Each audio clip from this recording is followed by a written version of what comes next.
ಸನ್ಮಾನ್ಯರಾದ ಶಂಕರಣ್ಣ ಬಾಬುರಾವ್ ಮಗ್ದುಮ್ ಸಾಂಸ್ಕೃತಿಕ ಪ್ರತಿಷ್ಠಾನ ಚಿಕ್ಕೋಡಿ ಮತ್ತು ಆ ನಿಮಿತ್ತವಾಗಿ ಶಂಕರ ಸಾಹಿತ್ಯ ರತ್ನ ಪ್ರಶಸ್ತಿಯನ್ನು ಮೊಟ್ಟ ಮೊದಲ ಬಾರಿಗೆ ಈ ವರ್ಷದಿಂದ ಶಂಕರಣ್ಣ ಅವರು ಪ್ರಾರಂಭ ಮಾಡಿದ್ದಾರೆ. ಈ ನಾಳೆ 3 ಮೇ 26ರಂದು ಅವರ 83ನೇಯ ಹುಟ್ಟುಹಬ್ಬದ ಸಮಾರಂಭ. ಈ ಹುಟ್ಟುಹಬ್ಬದ ಸಮಾರಂಭದ ನಿಮಿತ್ತವಾಗಿ ಹಿಂದೆ 60 ವರ್ಷದ ಮತ್ತು 75 ವರ್ಷ 80 ವರ್ಷ ಈ 3 ಹುಟ್ಟುಹಬ್ಬದ ಉತ್ಸವವನ್ನು ಅತ್ಯಂತ ವಿಜೃಂಭಣೆಯಿಂದ ಸಾಹಿತಿಗಳನ್ನು, ರಾಜಕಾರಣಿಗಳನ್ನು ಮತ್ತು ಮಿತ್ರರನ್ನು ಕರೆಸಿ ವಿಜೃಂಭಣೆಯಿಂದ ಉತ್ಸವವನ್ನು ಮಾಡಿದ್ದನ್ನು ನಾವು ನೆನಪಿಸಿಕೊಳ್ತಾ, ಈ ವರ್ಷ ಸಂಕ್ಷಿಪ್ತವಾಗಿ ಆದರೂ ಕೂಡ ಅತ್ಯಂತ ವ್ಯವಸ್ಥಿತವಾಗಿ ಈ ಸಲದ ಈ ಹುಟ್ಟುಹಬ್ಬದ ಉತ್ಸವ ಅತ್ಯಂತ ವೈಶಿಷ್ಟ್ಯಪೂರ್ಣವಾಗಿರ್ತಕ್ಕಂಥದ್ದು. ಯಾಕಂತ ವಿಚಾರ ಮಾಡಿದರೆ ನಾವು ಅವರಲ್ಲಿ ವಿನಂತಿಸಿಕೊಂಡಾಗ ಈ ಉತ್ಸವದ ಈ ಸಂದರ್ಭದೊಳಗೆ ತಾವು ರಚನಾತ್ಮಕವಾಗಿರ್ತಕ್ಕಂಥ ವಿಧಾಯಕವಾಗಿರ್ತಕ್ಕಂಥ ಕಾರ್ಯಕ್ರಮವನ್ನು ರೂಪಿಸಿಕೊಳ್ಬೇಕು ಹಾಗೆ ಅಂತ ತಿಳ್ಕೊಂಡು ಹೇಳಿದಾಗ ಶಂಕರಣ್ಣ ಅವರು ಸುಮಾರು ಲಕ್ಷ ಹಣವನ್ನು ಇದಕ್ಕಾಗಿ 2 ಲಕ್ಷ ಹಣವನ್ನು ಇದಕ್ಕಾಗಿ ಅವರು ಡಿಪಾಸಿಟನ್ನು ಮಾಡಿದ್ದಾರೆ. ಪ್ರತಿ ವರ್ಷ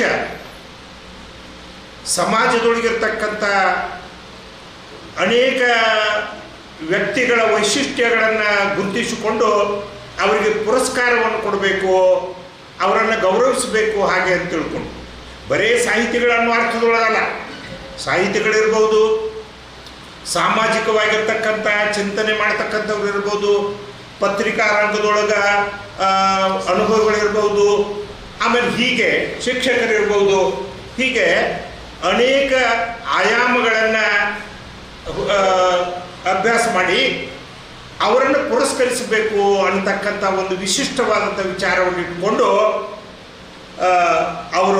ಅವರನ್ನು ಕೇಳಿಕೊಂಡಾಗ ಭಾಳ ಪ್ರೀತಿಯಿಂದ ಅದಕ್ಕೆ ಒಪ್ಕೊಂಡು ಅದಕ್ಕಾಗಿ ಈ ವರ್ಷ ಅವರ ಹುಟ್ಟುಹಬ್ಬದ ನಿಮಿತ್ತವಾಗಿ ನಾಳೆ ರವಿವಾರ ದಿವಸ 3ನೇ ತಾರೀಕದಂದು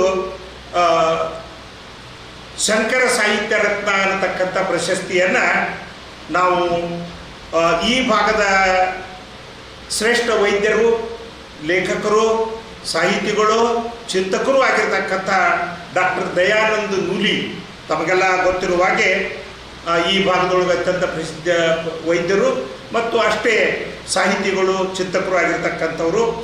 ಅವರ ಈಗ 2-3 ಕೃತಿಗಳು ಅವರು ಬಂದಿದ್ದಾವೆ. ಆ ಕೃತಿಗಳಿಗೆ ಅನೇಕ ಪ್ರಶಸ್ತಿಗಳು ಬಂದಿದ್ದಾವೆ. ಆದರೆ ಈಗ ಮೊಟ್ಟ ಮೊದಲ ಬಾರಿಗೆ ಡಾಕ್ಟರ್ ದಯಾನಂದ ನೂಲಿ ಅವರ ಈ ಸುಮಾರು 1 ವಾರದ ಹಿಂದೆ ಒಂದು ಹೊಸ ಗ್ರಂಥವನ್ನು ಅವರು ಪ್ರಕಟಿಸಿದ್ದಾರೆ.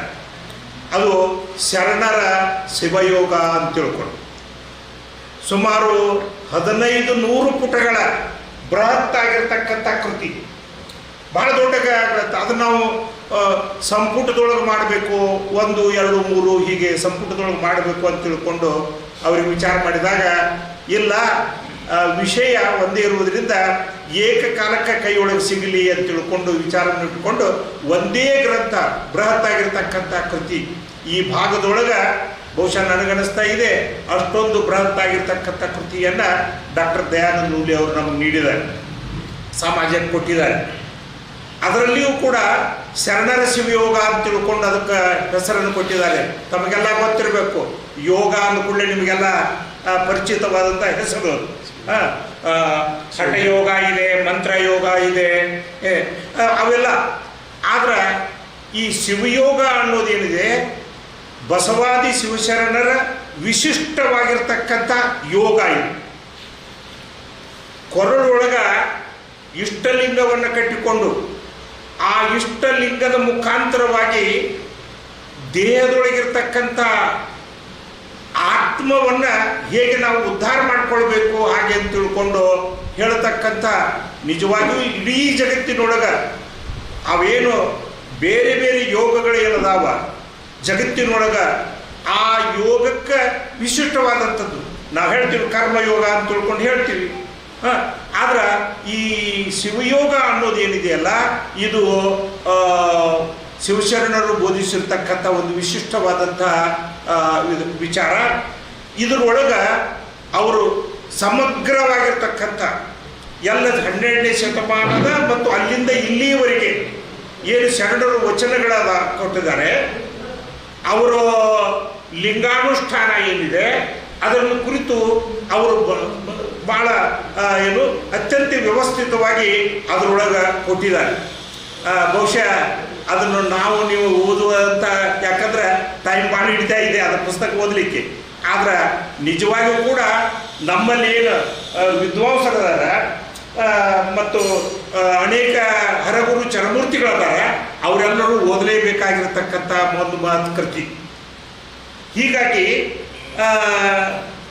ಈ ಶರಣ ಶಿವಯೋಗಕ್ಕೆ ಮೊಟ್ಟ ಮೊದಲು ಶಂಕರ ಸಾಹಿತ್ಯ ರತ್ನ ಪ್ರಶಸ್ತಿಯನ್ನು ಕೊಡುವ ಮುಖಾಂತರವಾಗಿ ನಮ್ಮ ಶಂಕರಣ್ಣ ಮಗ್ದುಮ್ ಅವರು ಈ ಸಾಹಿತ್ಯಕ್ಕೆ ಒಂದು ಅದನ್ನು ಪುರಸ್ಕಾರ ಯಾವ ರೀತಿ ಮಾಡಬೇಕು ಅನ್ನೋದಕ್ಕೆ ಅವರೊಬ್ಬರು ಒಂದು ದೊಡ್ಡ ಉದಾಹರಣೆಯಾಗಿದ್ದಾರೆ ಅಂತ ತಿಳ್ಕೊಂಡು ನಾನು ಈ ಸಂದರ್ಭದೊಳಗೆ ತಮಗೆ ಹೇಳ ಬಯಸ್ತಾ ಇದ್ದೇನೆ.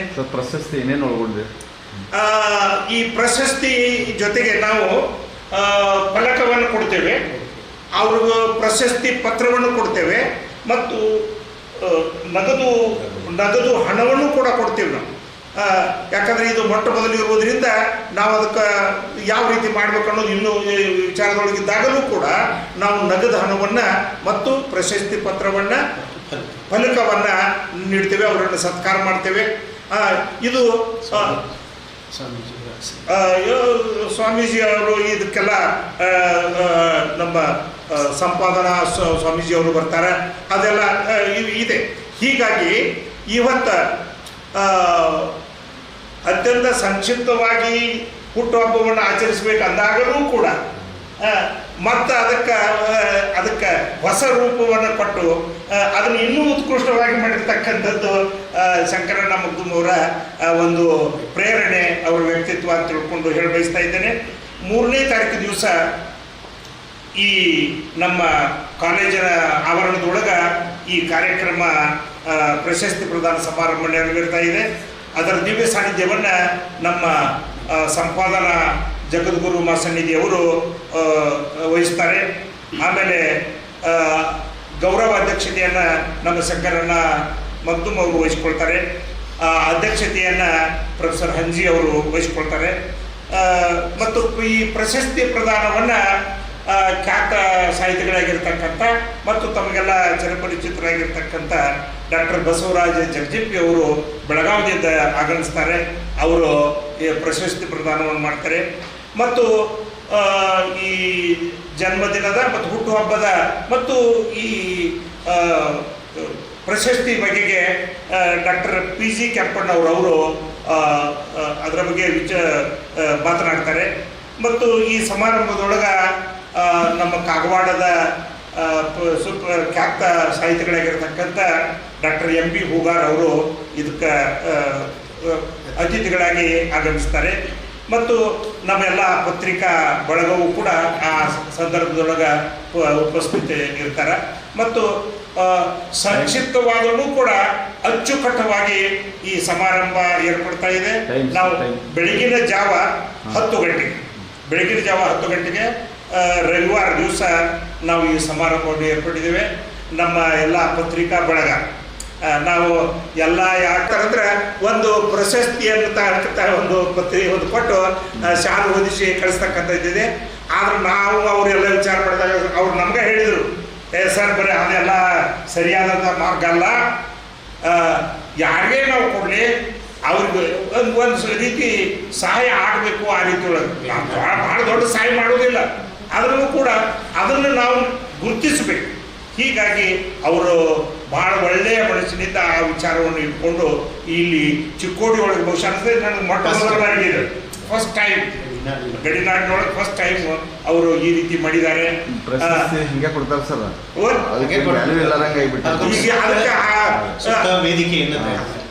ಪ್ರಶಸ್ತಿಯನ್ನು ಅರ್ಥಪೂರ್ಣವಾಗಿ ಮಾಡಬೇಕು, ಅರ್ಥಪೂರ್ಣವಾಗಿ ಮಾಡಬೇಕು, ಮತ್ತೊಬ್ಬರಿಗೆ ಮಾದರಿ ಆಗಬೇಕು.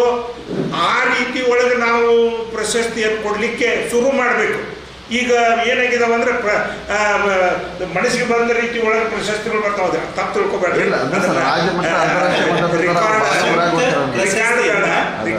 ಪ್ರಶಸ್ತಿಯನ್ನು ಸೂಕ್ತ ವ್ಯಕ್ತಿಗಳನ್ನು ಗುರುತಿಸಿಕೊಡ್ಬೇಕು ಅಂತ ತಿಳ್ಕೊಂಡು ಮಾಡಿದ್ದಾರೆ. ಮತ್ತು ಇದು ಅಣ್ಣವರ ಒಂದು ದೊಡ್ಡ ವಿಶಿಷ್ಟವಾದಂತಹ ಹೊಸ ಮಾರ್ಗವನ್ನು ಹಾಕಿಕೊಟ್ಟಿದ್ದಾರೆ. ಅವರನ್ನು ಅಭಿನಂದಿಸ್ತಾ ತಮಗೂ ಕೂಡ ಅಭಿನಂದನೆ ಹೇಳ್ತಾ ನನಗೆ ಒಂದು ತಮ್ಮಲ್ಲಿ ಪತ್ರಿಕಾ ರಂಗದ ಪತ್ರಿಕಾ ನಮ್ಮ ಮಾಧ್ಯಮದ ಮಿತ್ರರಿಗೆ ವಿನಂತಿ ಮಾಡ್ತೀನಿ, ಸ್ವಲ್ಪ ಇದನ್ನೊಂದಿಟ್ಟು ವೈಡ್ ಆಗಿ ನೀವು ಮಾಡಿದ್ರಿ ಅಂದ್ರೆ ನಮಗೇನಾಗಿದೆ ಅಂದರೆ ಮುಖ್ಯವಾಗಿ ಅಣ್ಣವ್ರು ಏನು ಹೇಳ್ತಾರೆ ಅಂದರೆ ಸ್ವಲ್ಪ ಈ ಸಾಹಿತಿಗಳು ಬರಬೇಕು, ಓದುಗರು ಬರಬೇಕು, ಪಂಡಿತರು ಬರಬೇಕು, ಮತ್ತು ಸ್ವಲ್ಪ ಇಂಥದನ್ನು ನಾವು ಗುರುತಿಸಬೇಕು ಹಾಗೆ ಅಂತ ತಿಳ್ಕೊಂಡು ಅದನ್ನು ಪತ್ರಿಕೆಯೊಳಗೆ ಹಾಕ್ಬೇಕಂತ ಅವ್ರು ಮೊದಲ ವಿಚಾರ ಮಾಡಿದರು. ವಿಚಾರ ಮಾಡಿ ಇಲ್ರಿ ಸರ ಹಿಂಗೆ ಆಗಬೇಕು ಅಂತಂದರು. ಅದಕ್ಕಾಗಿ ತಮ್ಮನ್ನು ನಾನು ಬರಮಾಡಿಕೊಂಡಿದ್ದೇನೆ. ತಮ್ಮಲ್ಲಿ ವಿನಂತಿ ಮಾಡ್ಕೊಳ್ತೇನೆ, ತಾವೆಲ್ಲ ಇದಕ್ಕೆ ತುಂಬ ನಮ್ಮ ಜೊತೆಗೆ ಸಹಕರಿಸಬೇಕು ಅಂತ ತಿಳ್ಕೊಂಡು ವಿನಂತಿ ಮಾಡ್ತಾ ನನ್ನ ಎರಡು ಮಾತಿಗೆ ವಿರಾಮ ನೀಡ್ತೇನೆ. ಎಲ್ಲರಿಗೂ ನಮಸ್ಕಾರ.